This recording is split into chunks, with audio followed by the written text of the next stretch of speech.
under the two scenarios of invasion and not invasion, would you be a buyer of say, Russian stocks? The answer is yes, and I think that the buying opportunity is right now. As we speak, you don't have to wait for a war. There may or may not be a war. I lean to the view that there will not be, but it's kind of like a 60-40 thing. I mean, if put it this way, if I woke up tomorrow and found out that the invasion had begun, I wouldn't be surprised.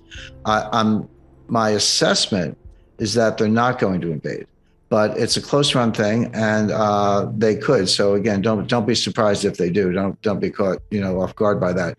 But that said, the opportunity is right now because people. Well, I see people. You find this in the United States quite a bit. They treat Russia like it's a developing economy, an emerging market, but not a very good one. I mean, not compared to and they always tout China, but there are other emerging markets, Brazil, and some others. Turkey's not exactly top of the list these days, but there's some good ones. But somehow Russia, they're all just a bunch of peasants drinking vodka with nuclear weapons, and there's not much. That's nonsense. That's nonsense.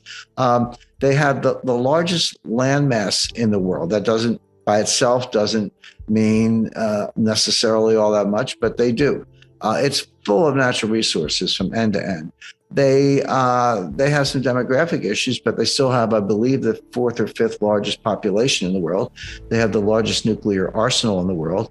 They're the second largest oil producer in the world, one of the largest, maybe the largest natural gas exporter in the world.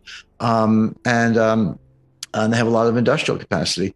So the U.S. disparagement of Russia is ill-informed, biased. There's a lot of anti-Russia hysteria in the United States, which I don't understand. I mean, I did my graduate work in the 70s, but even going back to undergraduate and earlier in the late 60s, that was the height of the Cold War. And I've studied Russia for all those decades. I've been to Russia, and it's a beautiful country. And is the population shrinking a little bit? Yeah. Do they have some economic difficulties? Certainly, but they've got great technology, great natural resources, well-educated population. They're run of social problems, but a lot to back them up. So why you wouldn't look at it and say, well, there's a lot of potential here. And when you see it get knocked down, because the ruble is devalued and they're anticipating sanctions. I mean, the thing is, Vladimir Putin has two sports, chess and martial arts. And, plus he was a spy and he got a lot of training and a successful politician in St. Petersburg before he got to Moscow, before he became president. So he thinks, 3 moves ahead is hard for anybody. I met Gary Kasparov a few times. Maybe he can think 4 moves ahead, but it's hard to do. But he's at least 3 moves ahead, probably 4 on a good day. Before we continue, help us clicking that YouTube like button and subscribe now to our channel.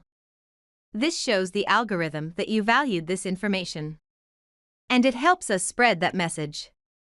Sharing is caring. And now, let's continue. And so only he knows what he's going to do, maybe a few generals.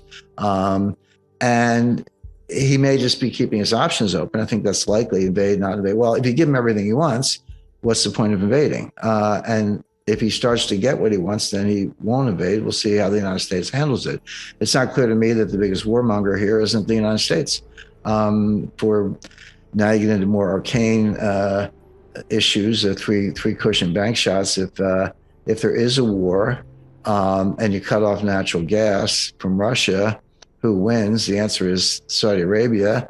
Who controls Saudi Arabia? We do. And instead of the petro-euro, you're sticking with the petrodollar. So there's a view that the United States has some ulterior motive here, but it will play out in the energy space. But if Putin can get a fair amount of what he wants without a war, there's no reason to start a war. He wants Nord Stream 2 open, and when it is open, Germany will be a subsidiary of Russian natural gas, Gazprom. It's about that simple. Ample hard currency reserves, whether it's euros or the dollar. And by the way, I always say that Elvira Nabiullina is the only central banker in the world who knows what she's doing. She's the head of the Central Bank of Russia. She spent over a decade building up their gold reserves. So gold, I'm talking about physical gold bullion stored in Russia, not the Federal Reserve Bank of New York. It's about 22% of their total reserves. They got the reserve position back up over 600 billion. Of that, about 22% or 140 billion approximately is in gold bullion. You can't freeze gold. You can't hack it. You can't freeze it. You can't seize it. All the things you can do in terms of digital dollar payments, you cannot do with gold. So they've already insulated themselves to a great extent. So yeah, I'm bullish on Russia. Everything they've got, the world's going to need more of, whether it's oil, natural gas, gold, special minerals, special metals.